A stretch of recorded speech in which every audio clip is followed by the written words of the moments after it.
Hey beautiful souls, welcome back to my channel.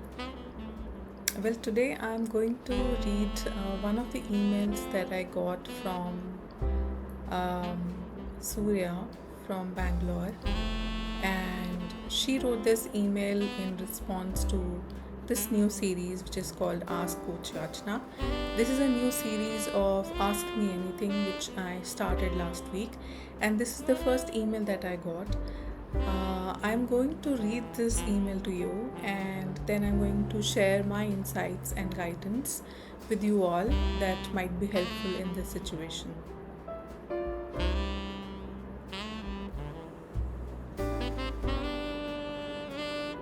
Her letter reads like this.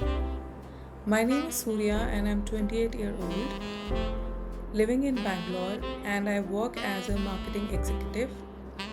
Lately, I've been dealing with a lot of anxiety at work, especially when it comes to interacting with my boss.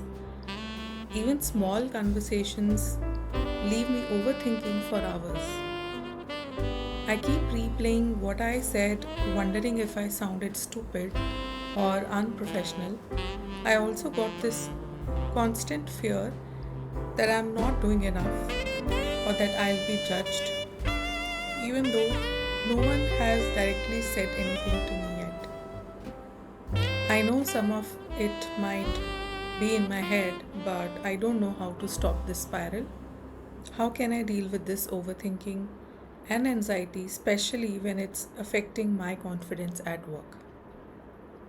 So, thanks, Surya, for sending this question over. Now, what I read through this letter is that you are struggling with the symptoms of anxiety and overthinking, especially around your boss. So, firstly, I want to say that this is more common than you think. So many professionals deal with this in their daily lives, especially if you can deeply feel about doing well or have any past experiences where you have felt that you are being judged or belittled or misunderstood or dismissed for that matter. Overthinking is your mind's way of trying to feel in control, but ironically, it just drains you and your energy. So let's understand what actually is happening here. Here is what I feel that might be happening beneath the surface. The first thing I see is there's an inner critic that sits inside you, and this is a loud inner voice constantly evaluating if you were good enough in that situation or not. Also, I see a shade of authority trigger here.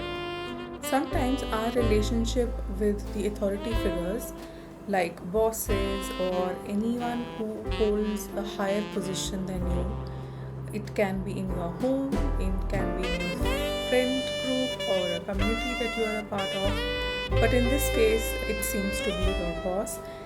These relationships with an authority figure might mirror unresolved dynamics from your childhood, feeling like we must prove ourselves to be accepted or safe.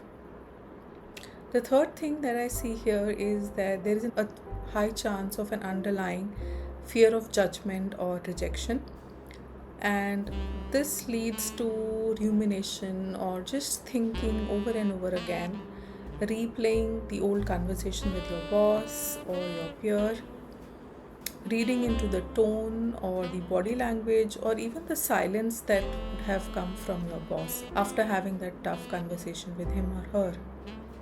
So, recognizing these patterns is the very first step to healing them.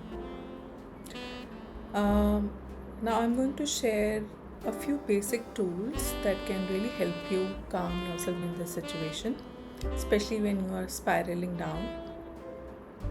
You can start managing your anxiety and your overthinking by a grounding technique.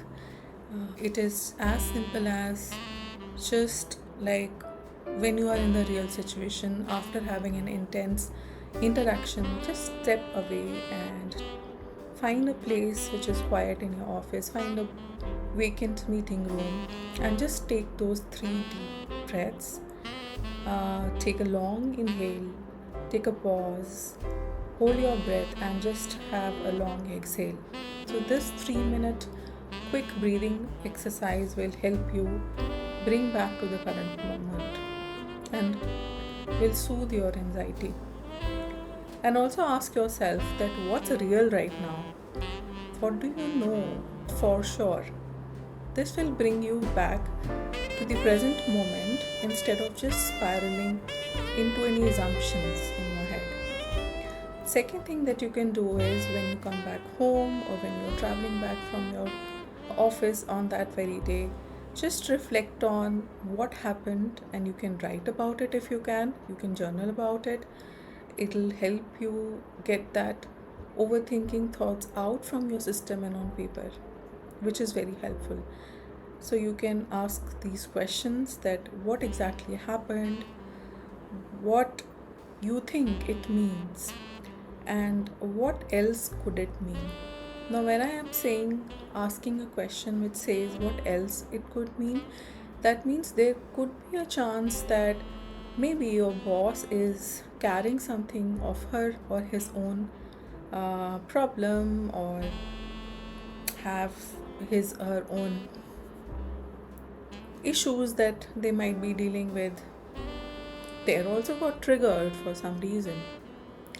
But until unless there is an extreme action that has been taken or there is a final repercussion, just don't take that seriously. So journaling on these prompts will help you challenge the anxious narrative that right now is there in your mind. The third thing is that you can build inner safety by using some affirmations.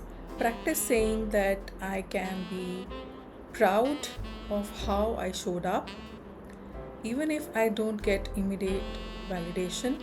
Or you can also say this affirmation to yourself that you did your best that you could. Okay? This will help you gain that inner strength and stability of your own worth, especially in your work. The fourth thing is noticing patterns without shame.